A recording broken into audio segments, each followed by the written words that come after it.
Hello YouTube. Validation Boy here.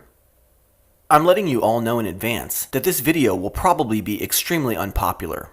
The topics I'll be touching on are almost guaranteed to trigger even the most jaded of conspiracy theorists among us. There is a brutal and ugly truth about this world which most people willingly choose to ignore, and it has been destroying the very fabric of our society for decades. In fact, I believe the effects of this conspiracy are much greater than even the globe lie. Please proceed with caution, as I'm almost certain to alienate even my most loyal of subscribers with this particular truth. Within the flat earth scene, there is a term that has been getting thrown around quite a bit over the last few months. That term is cuck. The implications behind this label are wide-reaching, and upon deeper analysis concerning the term, some interesting ideas came to me. Traditionally, cuckolding is the perverse fetish act of making your spouse or lover have sex with somebody else while you get off on watching. However, this definition has expanded over recent years to include such social atrocities as watching your partner constantly flirt with others while cowardly doing nothing about it, or even worse, assuming the role of fatherhood over children that are not your own, due to a desperate thirst for reliable access to a vagina and the alleged companionship expected to accompany said item. Now, I hate to be the bearer of bad news, but the unfortunate reality for most modern westernized men is the fact that you are probably, at the very least, an indirect cuck. And if you have fathered a child, the chances of your cuckery, in my opinion, are increased exponentially. The exponentiality of your cuckery is directly related to the number of men your baby mama enjoyed before you came along and, in almost all cases accidentally, impregnated her. The possible reasons for this phenomena might be telegeny and microchimerism. Wikipedia, of course, proclaims telegeny as some wild, old-timey theory that's been debunked for years, but for those of us who enjoy a deeper spiritual understanding of this world, telegeny makes perfect sense.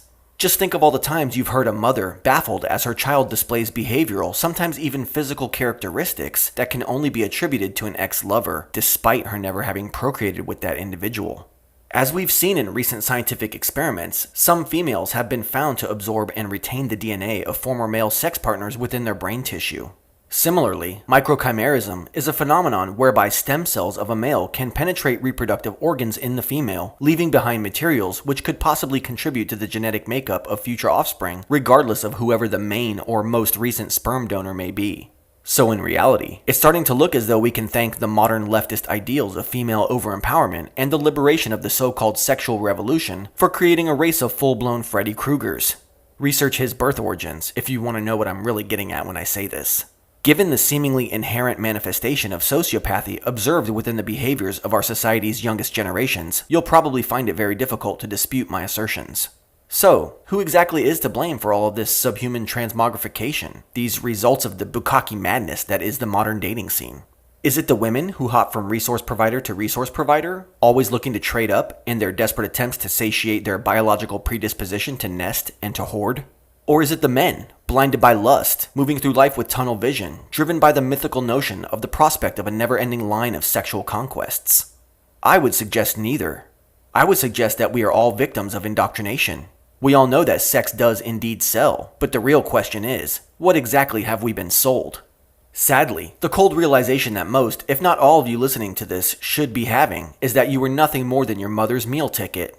More often than not, women have children for two main reasons. Firstly, and most importantly, it is so that they can justify the servitude they are taught to expect of males. And secondly, they reproduce so that the offspring they generate can take care of them in their final days. Thanks to the leftist ideologies which have infiltrated our culture, mostly due to the laughable predictability of female voting patterns, the government can and will assume the role of that idealized resource provider, which most women instinctively seek to parasite from. We can't blame women for this, however, as this particularly ugly mechanism of biology is the primary reason you were even born and are here listening to my voice today. But let's take a deeper look. For a government to control the most threatening portion of their population, the males, they must first control the females. This is exactly why the inversion of power roles has taken place in the westernized world. Many argue that the placement of women into the workforce as a result of World War II was the genesis of all the problems we currently face as a society. If you think about this for a moment with a clear and skeptical mind, this makes perfect sense. That war was, of course, just as staged as all the wars before it, but this particular time, the theme was worldwide leftism. The history books claim that the fascists and the commies were defeated, but this is obviously not the case. Next time you're stuck in the checkout line at Walmart behind 14 different single mothers and their stable of kids, arguing with a cashier about the available remaining balance on their EBT card, tell me I'm wrong. But what is it that got us to where we are today?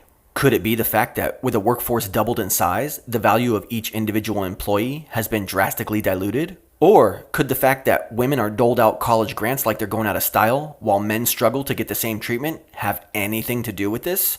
Once again, I'm not blaming women for capitalizing on such an unfair situation. I'm just pointing out the fact that while culturally, households are now expected to enjoy 2 incomes instead of just 1, the child they've produced will see even less of either parent and be that much more subject to non-parental, aka government, influence.